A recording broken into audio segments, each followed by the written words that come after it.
Welcome to session 26, entitled Other Alternatives. This is a look at four genres in the 1990s. Last time, of course, we looked at other genres. This time we're going to look at four in particular: techno or electronica, neo-soul, country, and Latin music. The theme for this session only really applies to two of the genres that we'll be looking at, but we could think of a sort of wider theme as being other ways of moving forward. If alternative music was a way of moving forward from the 1980s, of rejecting certain aspects of the corporate model, even though it gets in some ways reabsorbed by corporations, as we saw last time. But if this is the idea of alternative music in the 1990s, the genres that we'll be looking at today, techno, neo-soul, Latin, and country, we're also looking for ways forward. Although, to some extent, country and Latin were emerging more and more on to the scene as far as the mainstream is concerned, and we'll talk about how that happened. One thing that we'll talk about with respect to the two African American genres, though, to soul and to techno music, uh, is this idea of Afrofuturism. The issue, of course, with human beings is that we're always looking toward the future. Part of how we define ourselves is not simply what we are now, but what we might be.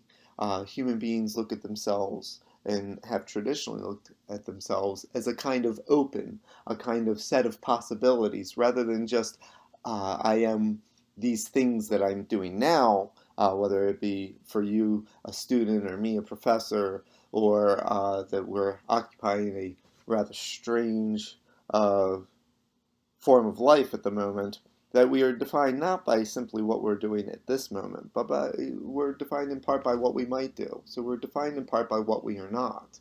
And that's a very interesting issue of being human. It's part of our existential nature, is that we think of ourselves not just as what we are, but what we might be. Now, for a while in the 1970s through the 1990s, and it continues into the next several decades, into the 2000s, but there was this concern with what is known as Afrofuturism, and that's a term that was coined in the 1990s, although it certainly applies to things like George Clinton and Parliament Funkadelic and so on. This idea of what is our rootedness in identity, or one's rootedness in identity, especially if one lives a life as African Americans have in this country, in the U.S., of subordination, of the past being one of degradation. What are the future possibilities, and how does one avail oneself of those possibilities without losing a connection to that past? And here you can see a painting by Jean-Michel Basquiat, based on Parliament Funkadelic, Cosmic Slop, and you can see we're set here in a sort of futuristic space age setting, and yet you have the Afro and you have these appeals to the past. This is a huge part of the story of techno, of course. Techno music begins in Detroit as one form of electronic dance music. It's characterized by a repetitive, four-on-the-floor beat at an upbeat, danceable tempo. Typically, it employs electronic instruments such as drum machines, particularly the Roland TR-808 and the TR-909. And here you can see the 808 pictured there. Also, it employs sequencers and synthesizers, and then later digital workstations, and we'll talk about those soon. The desire is generally for the DJ to create a continuous dance set, sometimes quite extended and quite long dance sets, so that people kind of lose themselves within their bodily involvement in this music. And we'll see that later forms of EDM, of electronic dance music, move beyond the desire to foster dance, that they become a kind of listening music, and we'll talk about that soon within this session. All of this is rooted in a kind of Afrofuturism, as we'll see in the next slide. Some major influences on techno include the krautrock contingent of Kraftwerk, right? So you can see them there, using the synthesizers, using loops and these distorted synthesized voice patterns and so on. You see the projections of them behind themselves while they're on stage, so that they look almost like mannequins or robots. and there's obviously a futurist orientation there. Other bands of that ilk, like Yellow Magic Orchestra, are very influential on the Detroit sound. Giorgio Moroder, the famous producer from disco, working with Donna Summer, is another influence. And then, of course, funk music, Parliament Funkadelic, as we've already mentioned in passing, and then house music. There's also a heavily accented futurist influence, especially the writing of Alvin Toffler, and we'll see that he was very influential on the main three innovators of early techno in Detroit, especially his book The Third Wave of 1980, which is largely about how one might comport oneself toward a future, right, or toward the possibilities of future. Again, this idea that we are orientated toward our future possibilities as much as anything else. The techno originators are these three. Techno begins really in Detroit, specifically in the Belleville suburb, through the innovation of three friends who went to high school together, Juan Atkins, Derek May, and Kevin Saunderson. These men are often referred to as the Belleville Three, but during their early years of productivity, they went under many different aliases, and so they recorded under a whole bunch of different names.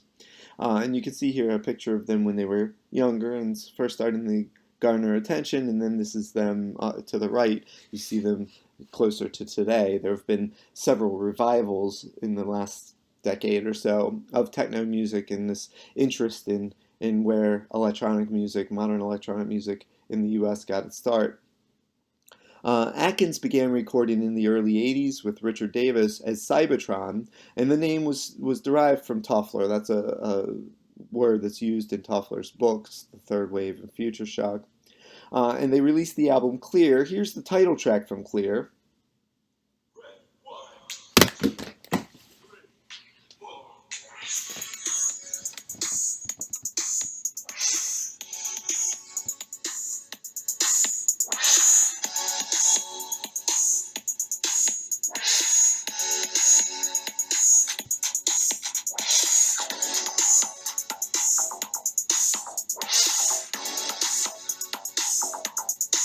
Notice how it develops over time. We've seen this with dance music before. You tend to introduce some new pattern. It goes for at least 4 repetitions before having either another layer added on or something substituted in.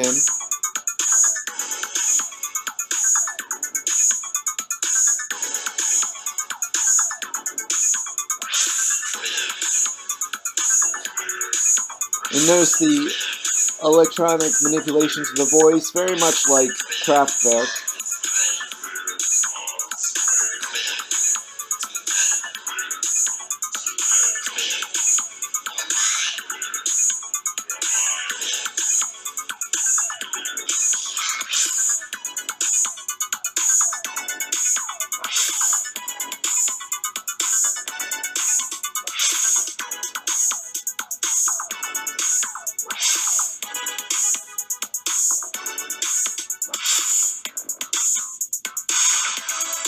Now, there are a couple things to say very quickly. One is that you can easily lose yourself in the corporal reality of the whole thing. You can lose yourself in an almost trance-like state of connecting with this in a bodily sense. But also, if you're paying attention in a more conceptual manner, if you're paying attention intellectually, you hear all these subtle shifts in texture, which really can be quite fascinating. So that's Juan Atkins and Clear, part of Cybertron. Now, the music was given early promotion by DJ Charles the Electrifying Mojo Johnson, and you see him there on the left, who played a mix of electronic music, Kraftwerk, etc., funk, and new wave dance music like the B-52s. And then, of course, the techno music got a major boost in 1988 through the release of a compilation called Techno, the Dance Sound of Detroit. And this solidified the use of the term techno as a genre. One of the big tunes from that collection was Derek May's Strings of Life, and this is a very familiar early techno tune. If you're familiar with the early history of techno, you probably know the song. Let's hear a bit of it. This is Derek May, so another one of the Belleville Three.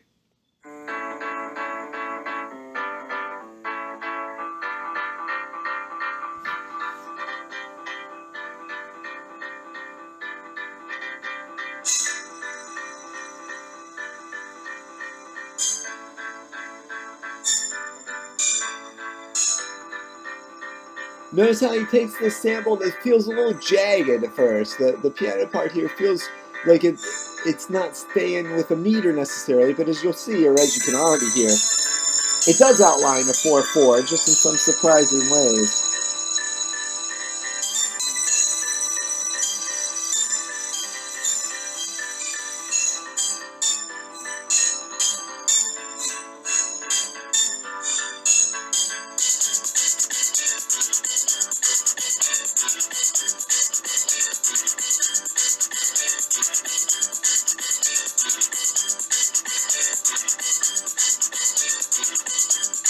Let's move it ahead a bit to get a sense of where all this goes.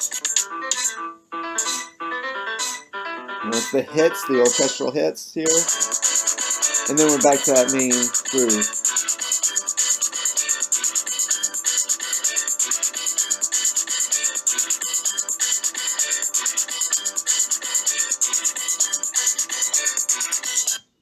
Okay. Now, the other side of electronic dance music in the U.S. At this time, in the 80s and so on, would be house music in Chicago. This started in underground Chicago clubs in the 80s. Again, you have the four on the floor that they're taking from disco. They altered disco tracks, so there's a very clear connection here to disco as a sound source, to sound more mechanical with deeper bass lines. And this started within the black LGBTQ community scene, and moved out into the mainstream. So the lyrics of the early hits tend to focus on positivity, on unity, and a sense of carefree belonging. Some of the early hits here would be DJ Jesse Saunders and Vince Lawrence doing On and On from 1984. And this uses the Roland TB-303 bass synth and the Roland TR-808 drum machine along with a Korg Poly 61 synth. So let's hear a little bit of this. And Music is the Key by J.M. Silk is another important early track. On and On was one of the big hits.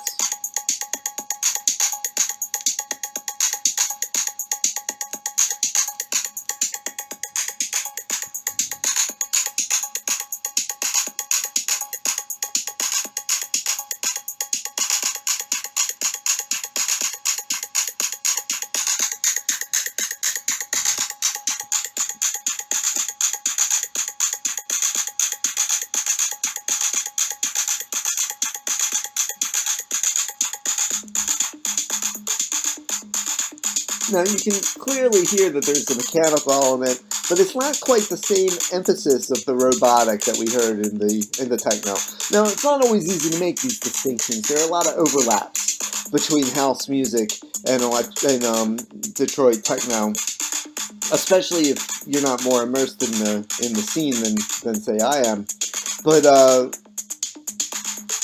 they're using a lot of the same equipment, but there's still a bit of a different approach. There's a slightly deeper connection here between house music and disco, and then on the other hand between techno and the krautrock, Kraftwerk, and so on.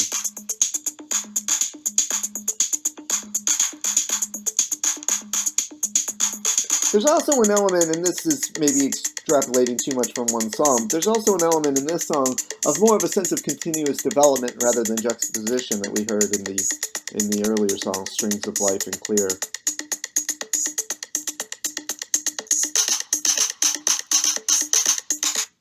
Okay. Now, the term itself, house music, seems to have come from the scene centered on the warehouse with DJ Frankie Knuckles, who's sometimes called the godfather of house music. And here you can see him in two different situations. First, you can see all the way to the left the warehouse itself around 1977. This is an inside view of what that would have looked like. You can see the disco ball over there and the streamers and so on. Then you can see a picture of Frankie Knuckles back in the day. He's got his fan to keep everything cool, and he's instead of using headphones in the normal sense, it's almost like a telephone speaker that he's using there. And then you can see him holding his Grammy and so on, which he won in 1997 for Remix of the Year. Knuckles called the warehouse a church for people who have fallen from grace, right? So these are largely people from the LGBTQ community. It closed in, one of the reasons that it's called house music is supposedly on the way to work one day, on the way to his gig, Knuckles passed another club, a competing club, that said that we play house music. It had a sheet outside as a banner, as an advertisement, that said we play house music. And what he took that to mean, what he discovered it meant or whatever, was that they were playing records that you might have in your own home, right? So music that's familiar to you from your house. And he felt he was doing similar things, except of course remixing them in a slightly more marked way. The warehouse closed in 1983, and Knuckles moved to a club called the Power Plant. Let's hear one of his releases. This is Waiting on My Angel, to give us a sense of what it is that Frankie Knuckles does.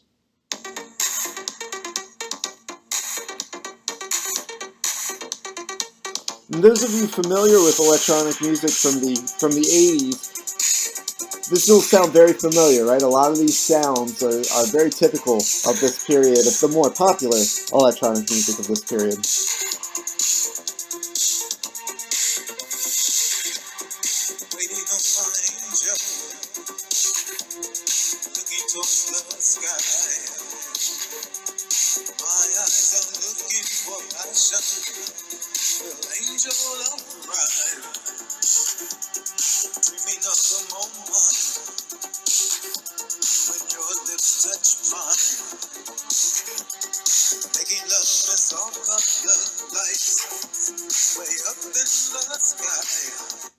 Okay.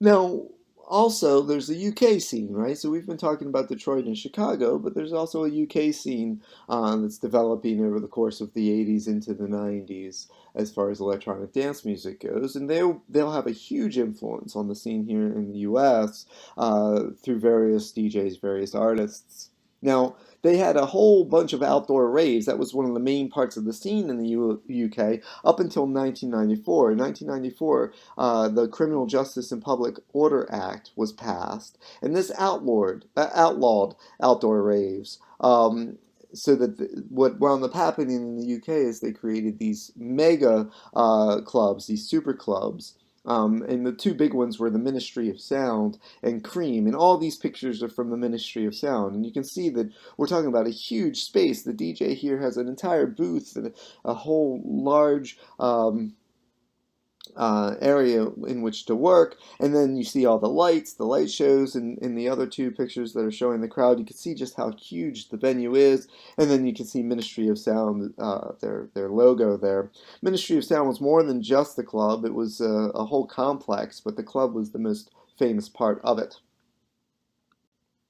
One of the people to emerge from this scene is Fatboy Slim, and he's one of the progenitors of what's called the Big Beat. Right, so this is Norman Cook, who goes under the moniker Fatboy Slim since he started that in about 1996. And he helped define the big beat genre, so these heavy break beats and synthesizer loops, and it has a pretty distinctive sound, as we'll hear in a moment. He released You've Come a Long Way, Baby in 1998, and this had the song Praise You, which was 36 pop in 1999, and then Rockefeller Skank. Let's hear a little bit of Praise You first.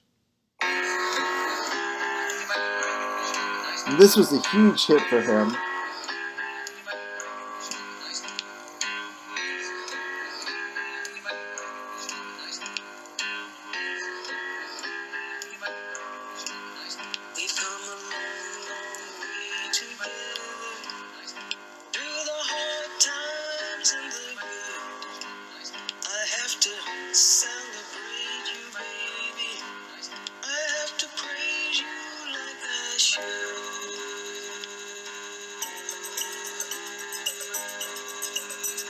And that sort of stuttering sound, that's very typical of this period of electronic music. So that held note that gets stuttered.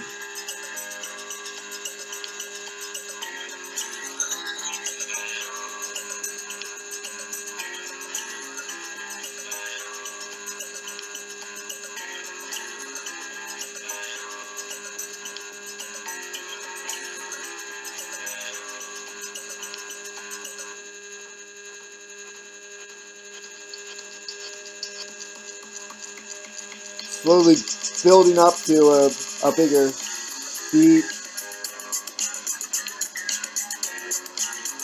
A little more complex texture, a little funkier.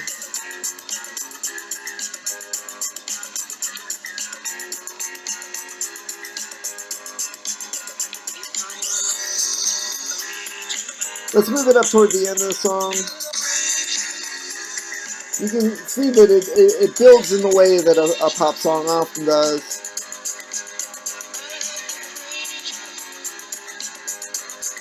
While still maintaining those same elements that he's used to build the entire track. Let's hear a little bit of another tune from this album, Rockefeller Stank, just the opening. Right about now, the Funk Soul Brother. Check it out now, the Funk Soul Brother. Right about now, the Funk Soul Brother. Check it out now, the Funk Soul Brother. Right about now. And then as we move into it, you can see that he keeps those same elements, but he builds on them, and so on.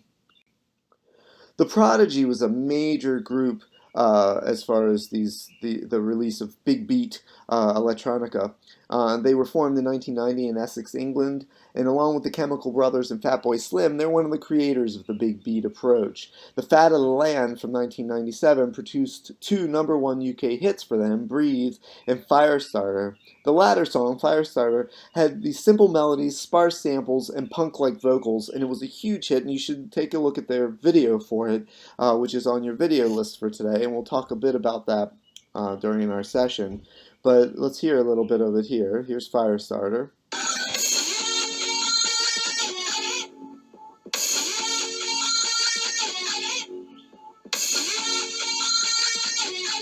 Notice the almost confrontational timbres. Much more typical of post-punk than anything we've heard thus far.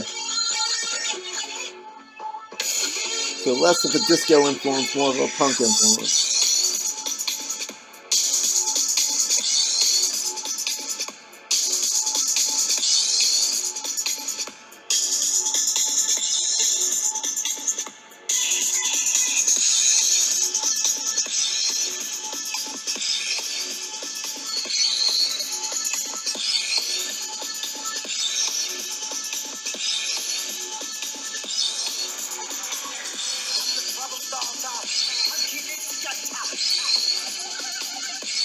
You notice the vocals that we've heard so far on these tracks have been mostly R&B influence. This is very different approach.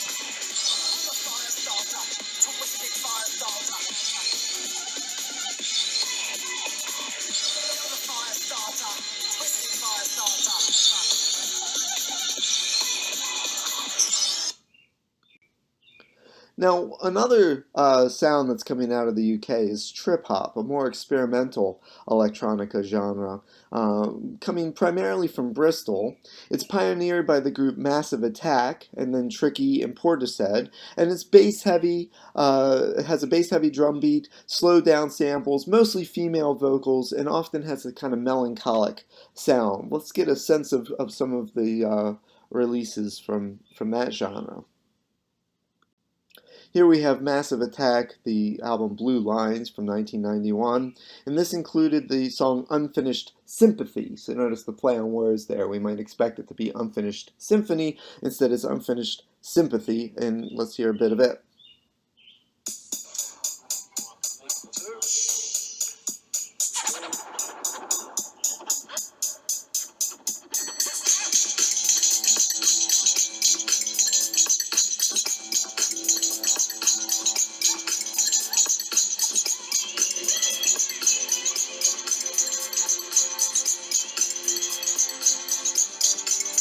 Notice we're getting, we're again building these kind of atmospherics, but trip hop is very different from the things we've been listening so far, right? So far, it's not R&B influenced, and it's not exactly punk influenced. There's more of an almost cinematic feel to it.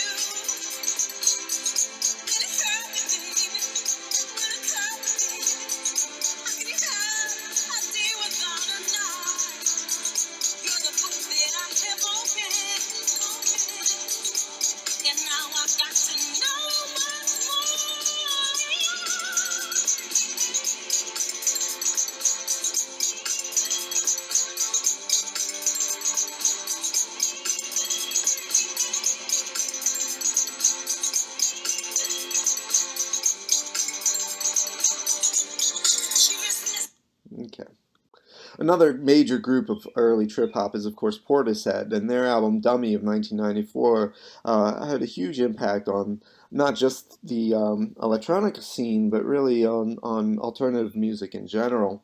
One of the tracks from this, Numb, I think is worth hearing a bit of. This is Portishead, Numb, from the album Dummy.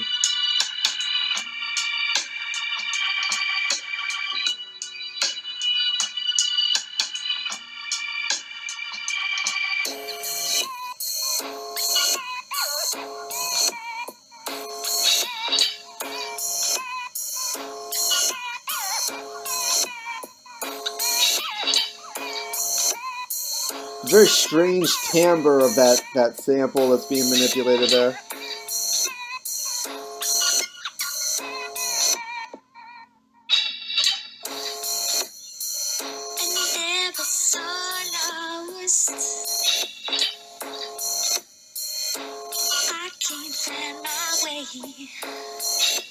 And we're going to hear this again with Bjork in a moment, but notice the timbre of the voice. There's something girlish but quirky, something just a little off from normal singing.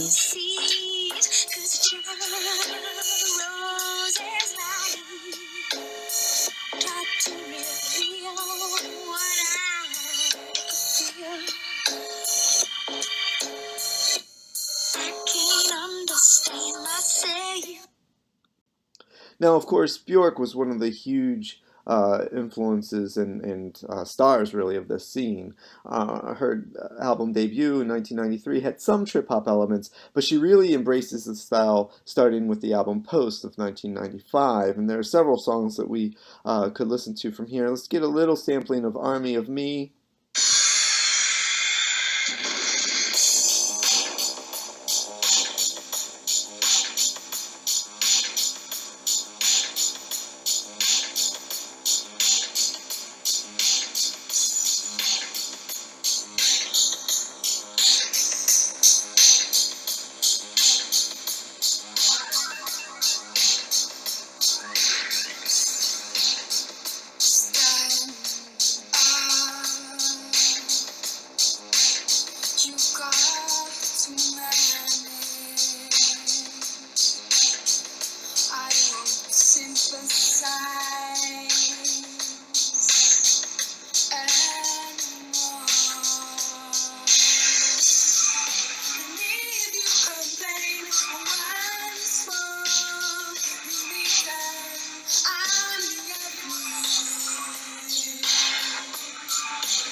Let's hear just a little bit from another track from that same album, It's Oh So Quiet.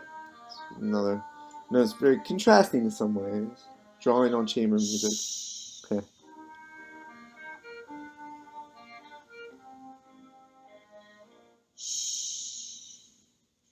It's oh so quiet. So there you have the whispery, kind of girlish approach. It's oh so still. Shh. You're all alone. Shh.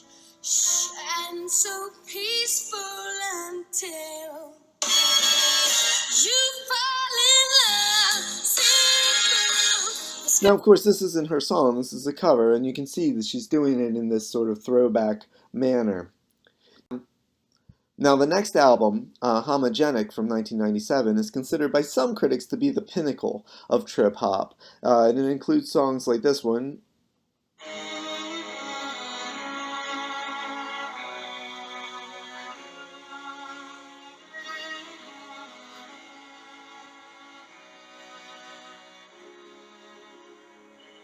All these accidents that happen, follow the dot. Coincidence makes sense only with you. You don't have to speak. I feel emotional landscapes. They pass away till it gets out, and you push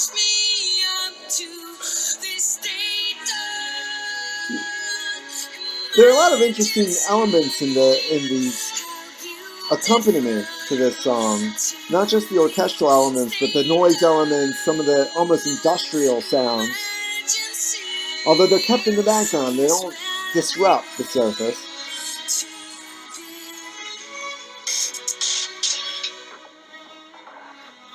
And then the electronic elements come a little more to the fore here.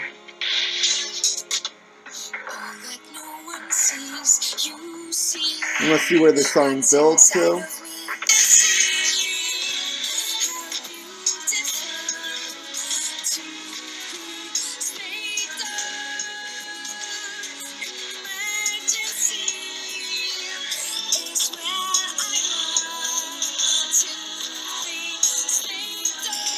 Now, just to give you some sense of the variety on the album, here's a little bit of Bachelorette.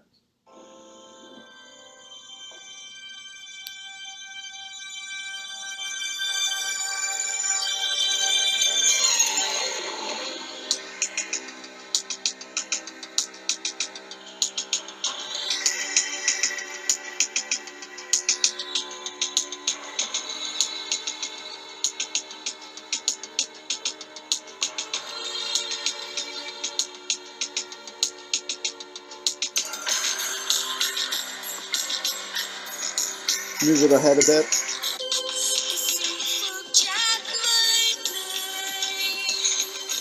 A little less accessible than the last song in some ways.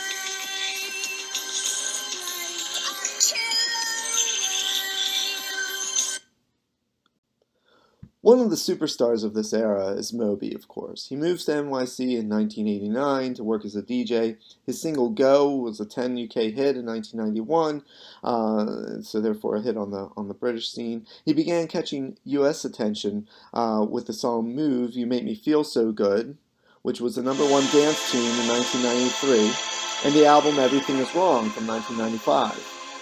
Here's a little bit of Move.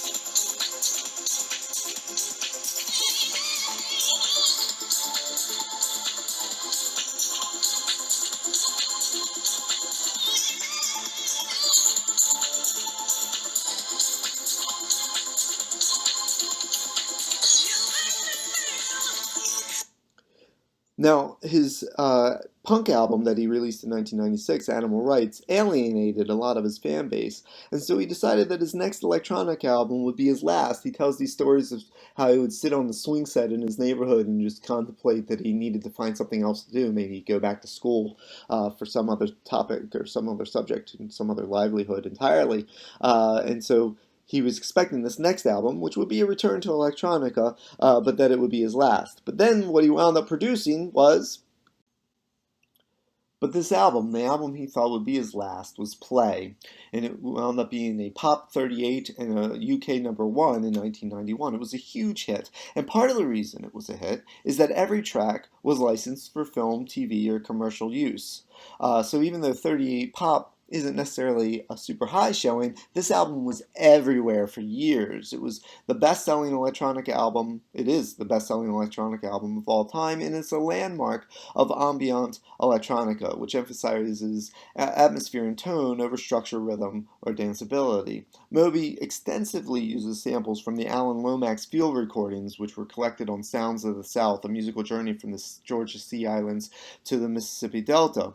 At first, the album didn't succeed, but then he began licensing it, and the sales skyrocketed. He gives a story in one of his interviews where he was doing a premiere of the album at Virgin Records in New York, the Virgin Record store, and nobody was paying any attention.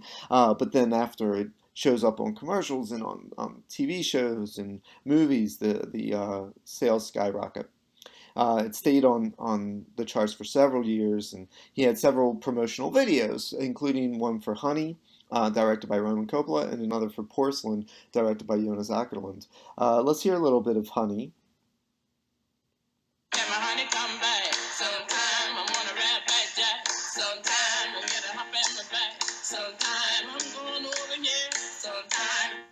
money come back. Sometime I wanna rap like that. Sometime I get it up in the back. Sometime I'm going over here. Sometime get my money come back. Sometime I wanna rap like that. Sometime I get it up in the back. Sometime I'm going over here. Sometime get my money come back. Notice again, we're building the layers. Let's move it in a bit so we can see where this all goes.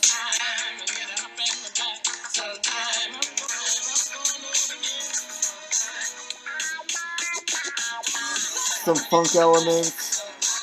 And you heard the little bit of the synth orchestral sound, the string sound.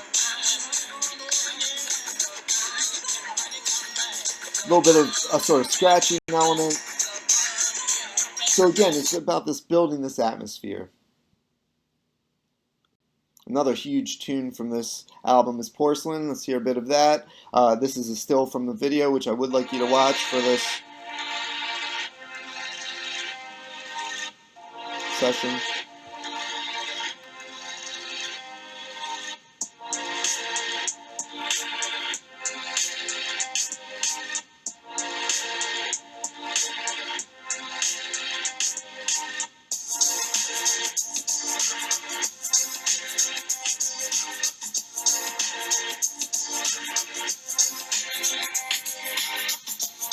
Again, let's move it in, see where it all heads.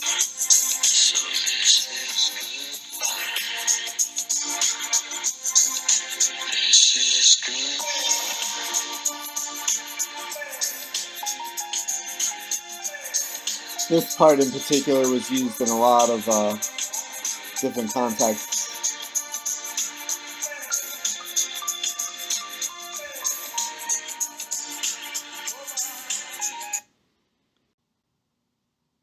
The next genre we're going to discuss is neo-soul. The term was coined in the late 90s by music entrepreneur Kedar Massenberg, who at the time was working for Motown Records. Motown Records, of course, was not its own company anymore. It had been absorbed by a larger corporation, but he was looking for a way to market the music that he was seeing being produced in the late 90s.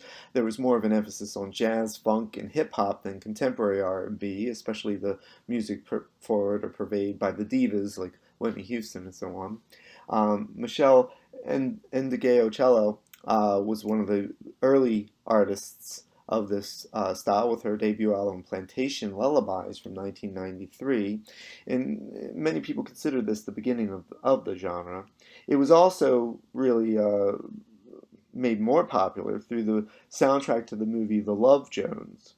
The genre reached a peak in the early 2000s, as we'll see, but let's listen to a little bit of Ndegeocello's Plantation Lullabies. Let's hear a little bit of If That's Your Boyfriend. He wasn't last night.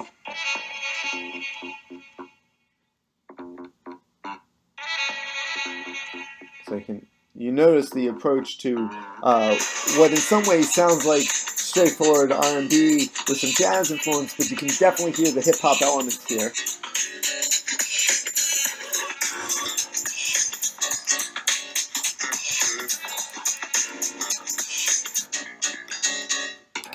You say that's your boyfriend, you say I'm out of line. Funny, he said I could call him up anytime. You could call me wrong, say that I ain't right, but if that's your boyfriend, he wasn't last night. I'm the kind of woman I'll do almost anything to get what I want. I might play any little game.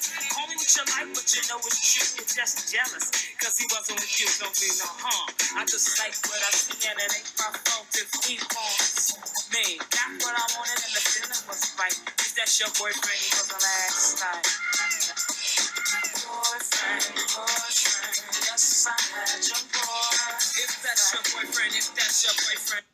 Okay. One of the huge stars of this genre of neo soul is of course D'Angelo with Brown Sugar in 1995. This was a huge breakout for him.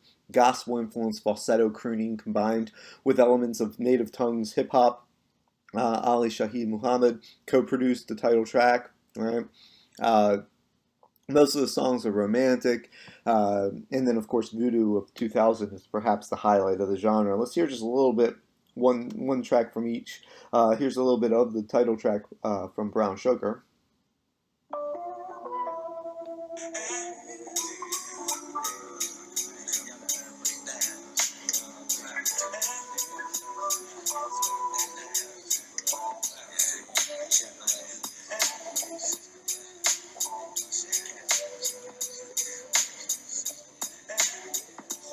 move it a little further into the track so you can hear some of the singing. It's a slow build up.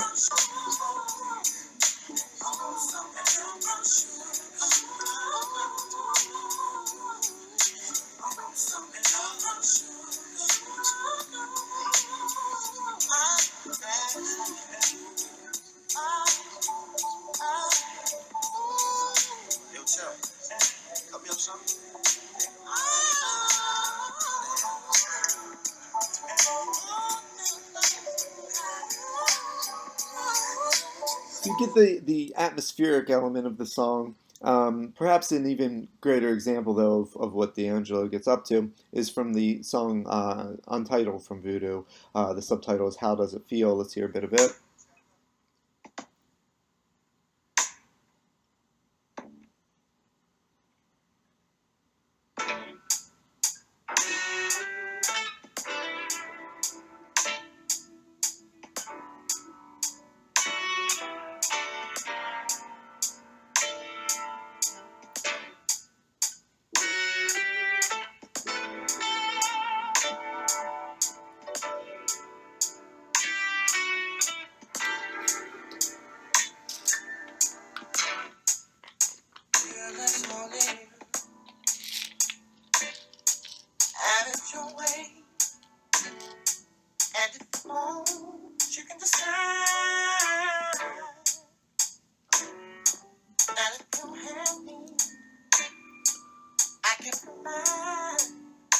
I think it's interesting how he's drawing on those classic 70s R&B voices, the Quiet Storm voices, for instance, and yet it's processed in just such a way that it feels somewhat alienated from that. There's an element of nostalgia, but there's also an element of kind of almost a futurism here. And it brings out the dialectic that we were talking about before, that Afrofuturism involves a maintenance of identity across this attempt to find future possibility. One of the huge stars of the neo-soul style is, of course, Maxwell, especially with his album from 1996, Urban Hang Suite. This established him as both a sex symbol and a more serious performer than his earlier releases. It's more conventional than the other neo-soul releases, but still exudes the modernity of the others. Let's hear a little bit of Ascension, Don't Ever Wonder, from that album.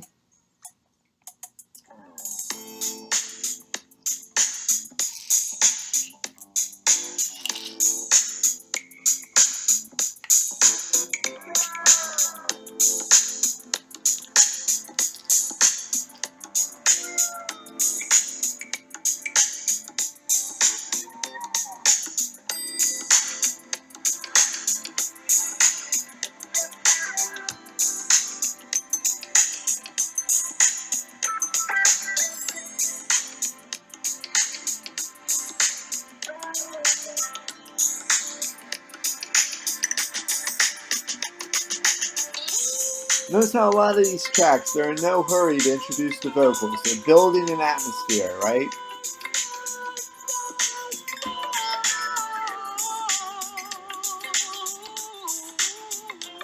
Again, a focus on the higher register of the voice, just like we saw in D'Angelo.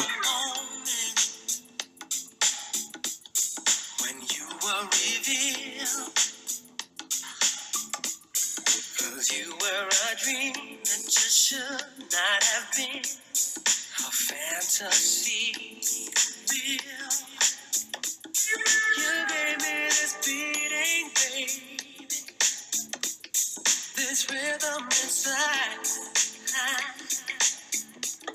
you made me feel good and feel nice and feel love. Gave me paradise. So shouldn't I realize you're the highest of the high? If you don't move it, I'll see. So don't ever wonder. Don't ever wonder. Shouldn't I realize? Okay. Another major figure in the neo-soul movement was Erykah Badu, especially with her album from 1997, Baduism, which features hip-hop beats and obvious ties to traditional soul music. Badu draws on Billie Holiday and torch singers in general as a kind of inspiration, which I think you'll hear fairly pronounced in some of her recordings. Let's listen to a little bit of On and On from the album Baduism.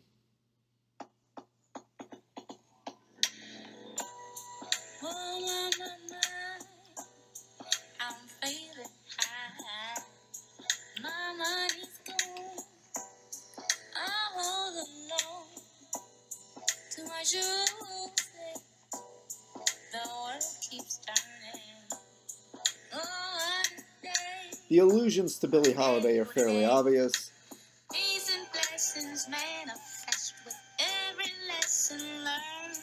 Juxtaposed, of course, with a much more modern production technique.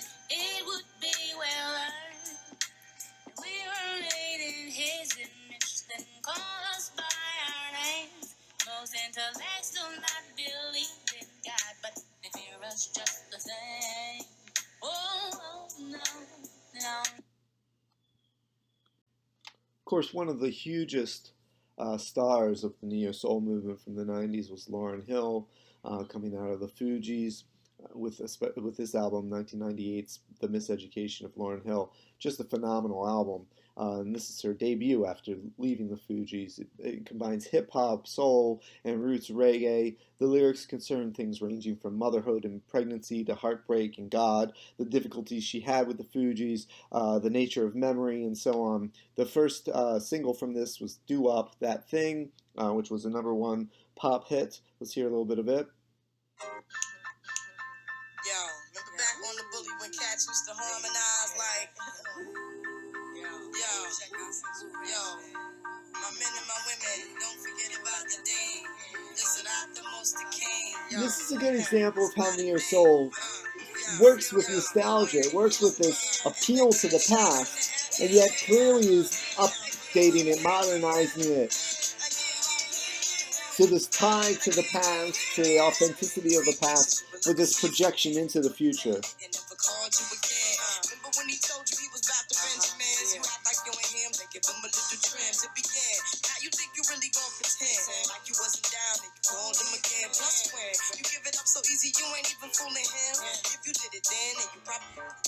Talking out your neck saying you're a Christian. I'm a slam sleeping with the gin. Now that was the sin that did Jezebel in. Who you gonna tell when the repercussions spin? Showing off your ass cause you're thinking it's a trend, girlfriend. Let me break it down for you again. You know I only say it cause I'm truly genuine. Don't be a hard rock when you really are a gem, baby girl. Respect is just the minimum. You still defending them now. There's so many elements that come in and out of the texture, the R&B horn line, obviously the hip hop drum samples, all sorts of things come in and out of these textures. It's really a fascinating track on an album that it's not even, in my opinion, the best track on that album. It's an amazing album to listen to throughout. The next genre we want to discuss and its impact in the 1990s is Latin music. The 1990s witnessed some major releases in Latin music, and really this is a decade where Latin music becomes much more central to mainstream production, with releases by Gloria Estefan, who usually released her albums in English, but she began releasing Spanish albums during this decade, and then artists who started with Spanish albums began crossing over into an English-speaking audience, usually through English language albums. So there's still this, and we'll see that this shifts in the 2000s, but there's still the main way into the mainstream for Latin artists is through an English language album. And the big examples here, of course, from the 1990s would be Selena and Ricky Martin. Let's take a look at all three of these artists. Selena, of course, is one of the strongest female voices in the largely male Tejano scene. Her debut release, Selena, in 1989, appeared on EMI, and it took a lot of effort on her father's part to really convince EMI that she was a up-and-coming star. This album is a mix of cumbia and regional Mexican styles, and it was designed to strengthen the fan base that she had been already amassing before her attempting a crossover. But that's what EMI was interested in. They were interested in Selena becoming a crossover artist. One of the albums that really solidified that move, although it's still a Spanish-speaking album, a Spanish-language album, is Entre a mi mundo from 1992, and this is a Tejano album. It has a lot of great tracks on it, including this one, Como la Flor. Let's hear a bit of it.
But it's of course 1995 that many people consider the year of Selena, especially with Dreaming of You, which was a huge crossover hit for her, and the fact that 6 of the top 10 Latin albums of that year were hers, including a live album and a best of, and she already had a best of after only being on the scene for a handful of years.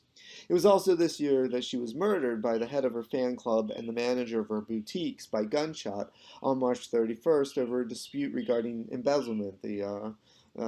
She was embezzling from the boutiques, and Selena's father simply wanted to fire the woman. Selena felt that this woman was a true friend and wanted to work it out, wanted to figure out some kind of compromise, and obviously that didn't happen.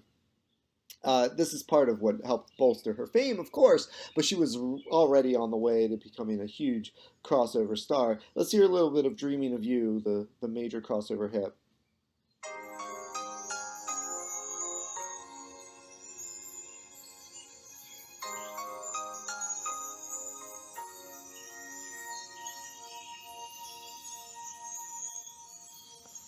Late at night when all the world is sleeping, I stay up and think of you.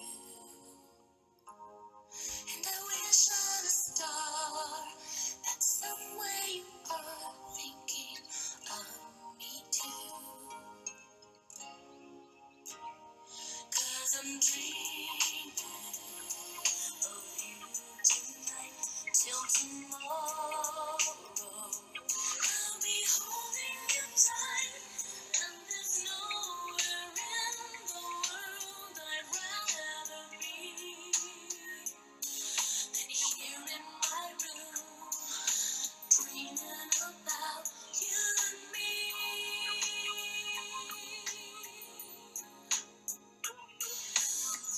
And you can see all the ingredients for success are there. First of all, it's a song that's well fashioned for pop radio play. The chorus happens within 40 seconds. It builds nicely to that chorus. But also the combination of the breathiness of the voice and some soaring elements.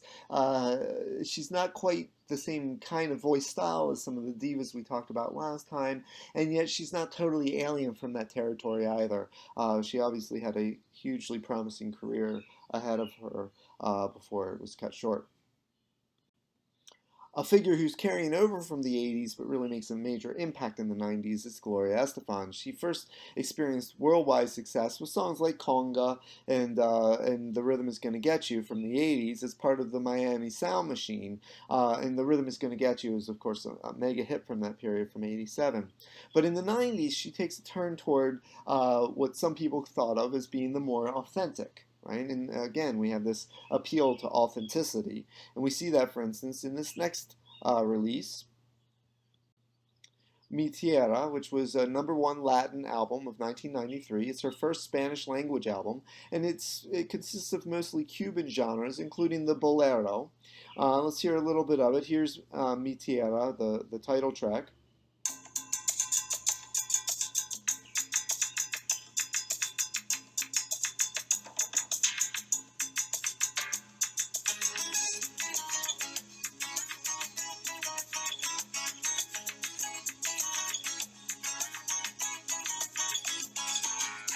De mi tierra bella, de mi tierra santa, oigo ese grito de los tambores y los timbales acompañan. Y ese pregón que canta un hermano, que de su tierra vive el Notice that she brings in some very traditional elements, but there's also this driving pop sensibility behind it. It's a nice mixture of elements here.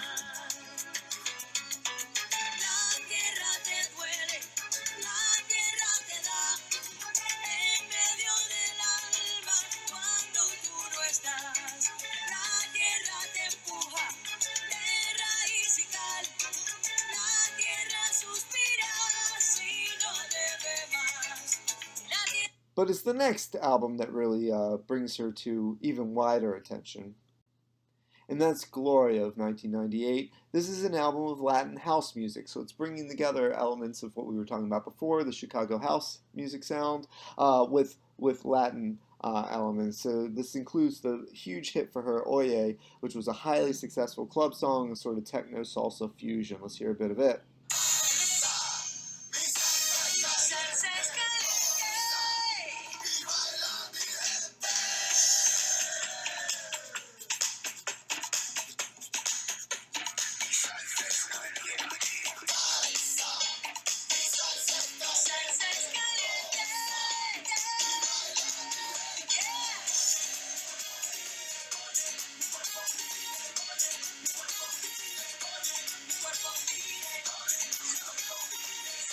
Like a lot of the house music we've been talking about, notice how it slowly builds up, adding more and more elements.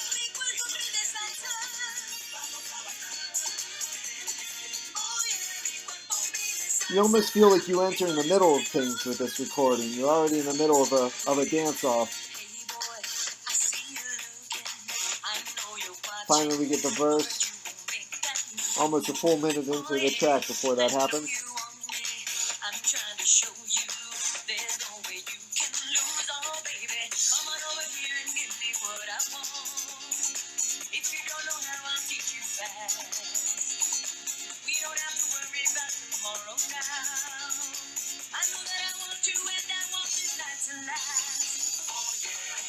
Building back up to where we started. Notice that when the chorus is first reintroduced, it's not at the same level of energy, right? So this song is very carefully sculpted to create this sense of a return to that energy that it starts with. It gets you started off with high energy, pulls it back for the verse, and then it's going to slowly build up. And when the chorus returns, it doesn't just return to that peak. It's going to give itself room to get there. Another major figure from the 90s as far as Latin music goes is Ricky Martin. His album Vuelve was a #1 Latin in 1998. Let's hear a little bit of the title track from that.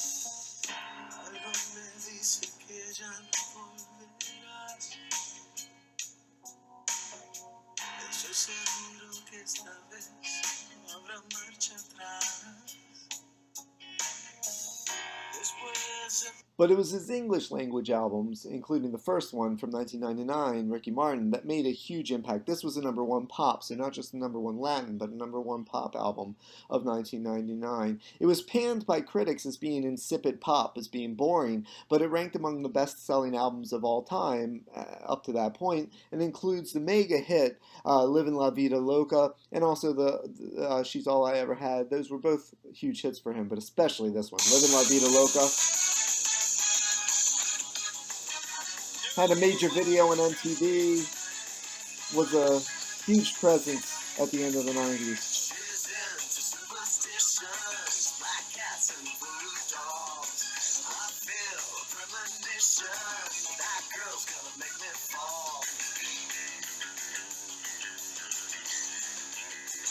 Little reference to surf music there.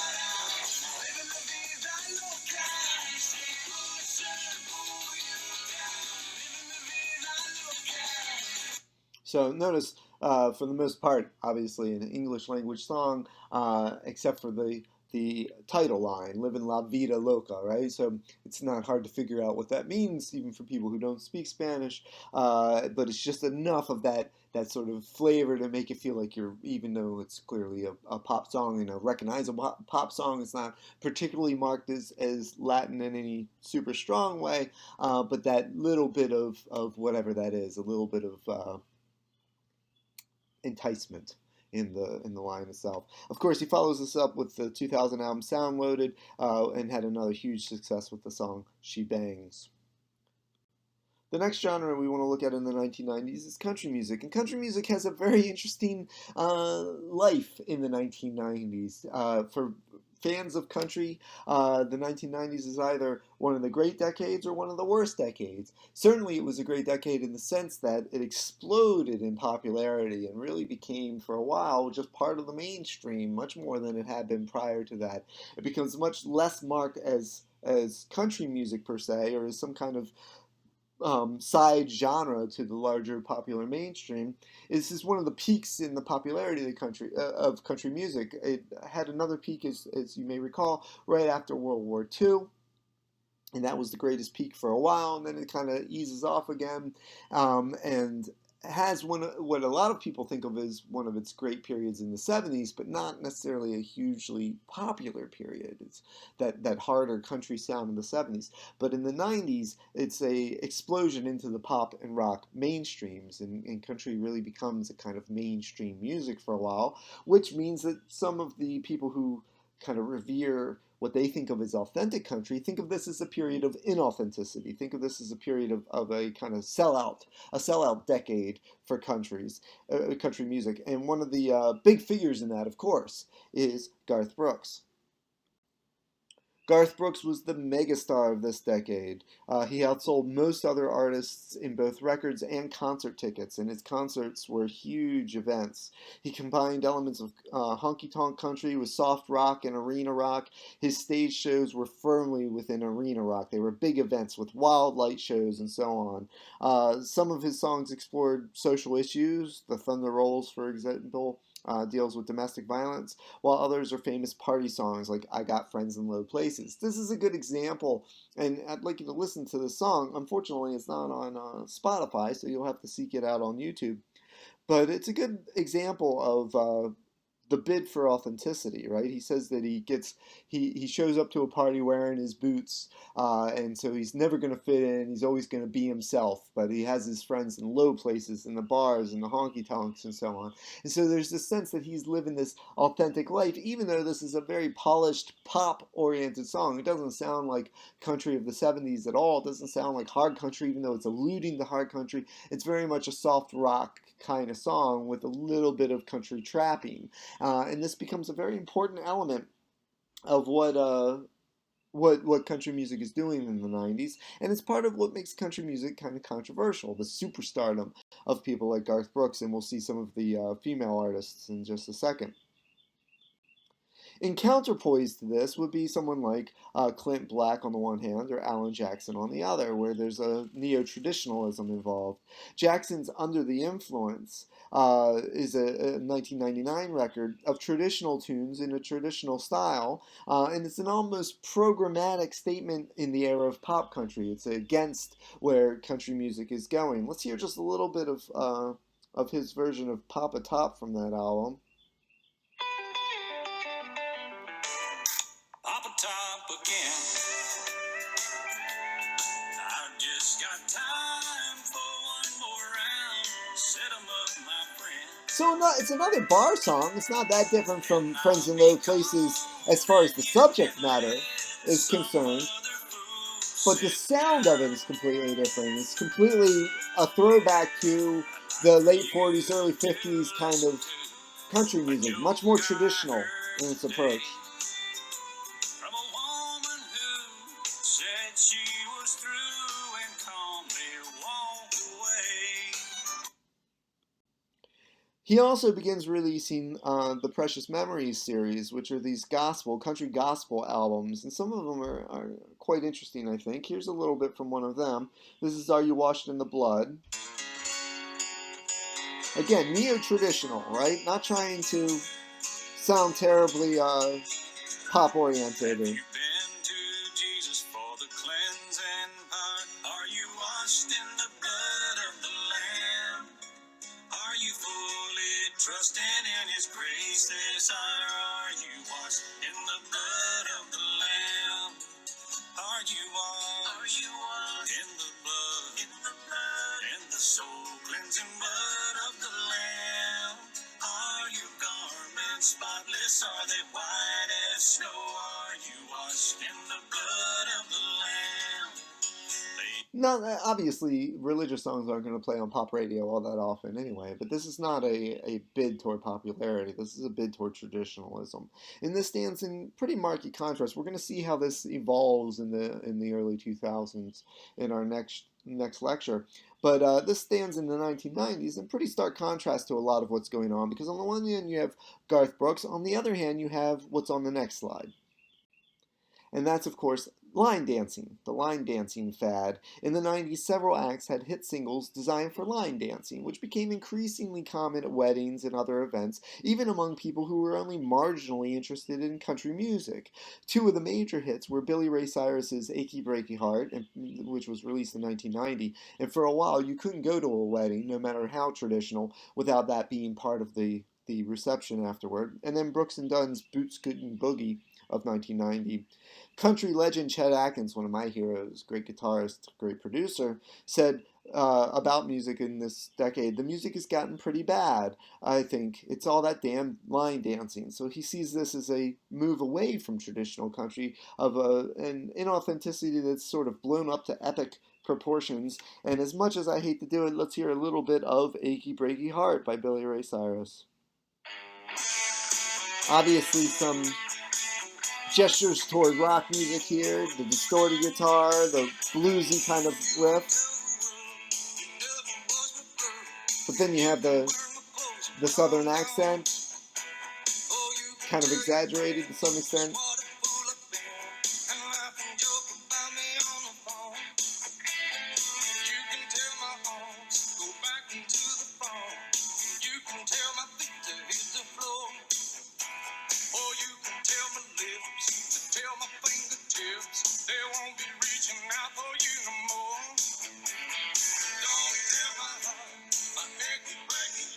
And of course we're 40 seconds in, and here's the chorus, just like a pop song's supposed to work.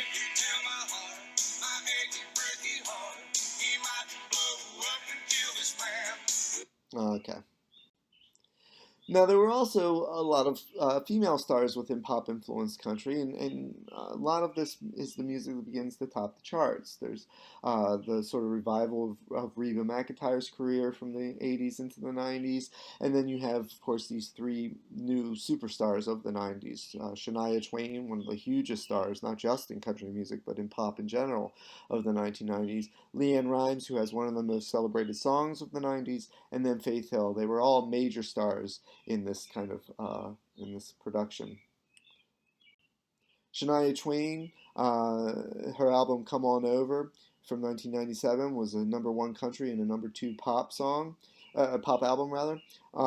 It was the 3rd best-selling album of the decade in the U.S. and the 9th best-selling album of all time. Only Garth Brooks has a country album that sold more copies than this album. 12 of the 15 tracks were sold as hit singles, so again, we're following that 1980s model of seeing the album as a collection of at least potential singles. Some scored higher on the pop chart than they did on the country chart. You're Still the One and That Don't Impress Me Much were huge singles. Let's hear a little bit of That Don't Impress Me Much. She wound up releasing 3 different versions of this album, by the way. The original country version, but also a pop and then an international version, and they each had their own mixes. The video, which I'd like you to look at for Don't Impress Me Much, has her in this sort of animal print costume, and it was a very celebrated video for the time. And let's switch to the next slide to take a look at a slide from that video and then listen to the song. So let's hear a little bit of That Don't Impress Me Much, the huge hit for Shania Twain from Come On Over.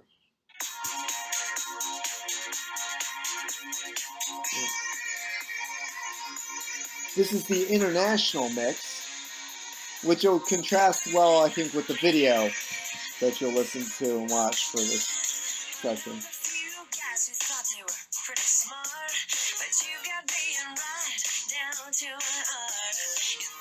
So notice it's much more keyboard heavy than the other version.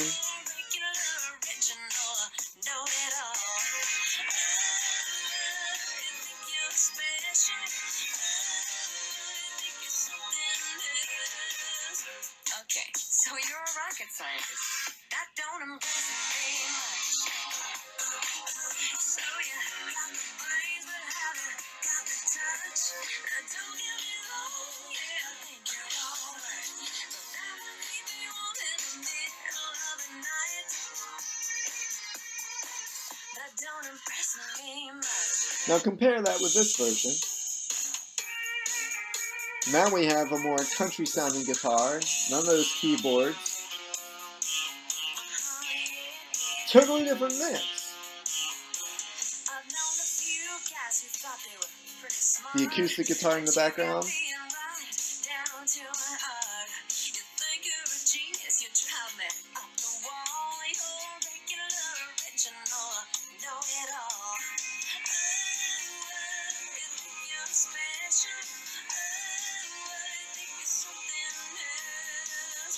Okay, so you're a rocket scientist.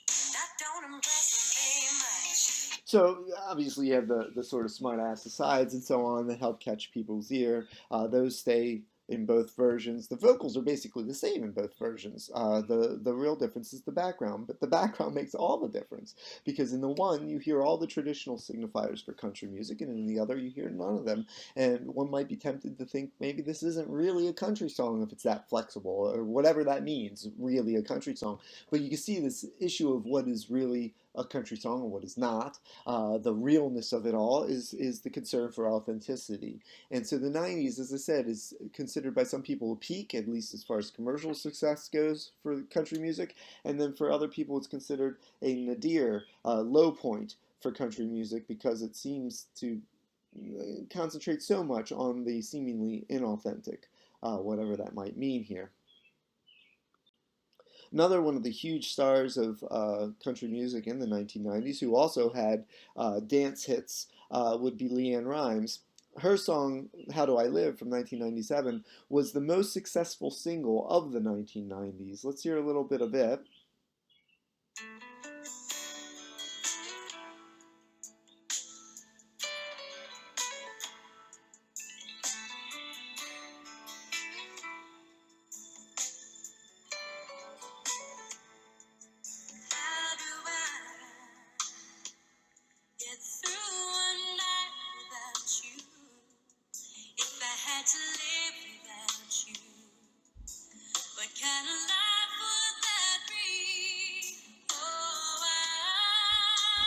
Again, not a lot of signifiers here that make this a specifically country song, which is why there are dance mixes and pop mixes and so on.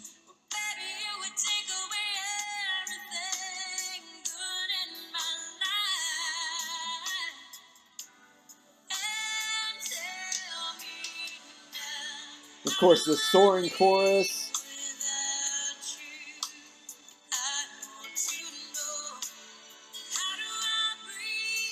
Very popular song, obviously, since it's the most successful single of that decade. The last artist we'll look at is Faith Hill, another dominant figure within country pop music of the 1990s. Two albums in that decade for her. The first is, of course, Faith, her debut album, which was a #2 country album and #7 pop. And that featured the song This Kiss, which we'll hear in a second, and Let Me Let Go, and then Breathe of 1999 with songs Breathe, The Way You Love Me, and Let's Make Love. Let's hear This Kiss. Sounds a lot like pop music in general from the 90s.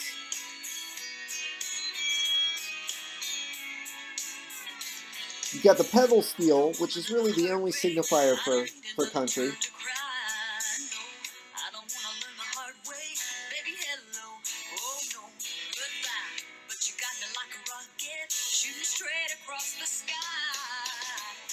30 seconds in and we're already into the chorus.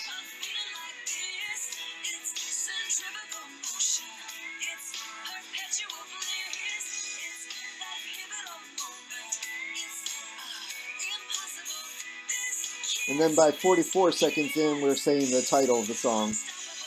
So it's really following the formula for a pop hit, obviously, a radio hit. Get all the information you need in within the first minute, all the things that people need to remember to sink it into their memory and their preferences, ultimately. So that's it for this session. Next time we'll move into the new millennium with the 2000s, the first decade of the 2000s, and obviously it'll be an overview of those first 10 years without concentrating too much on any one genre.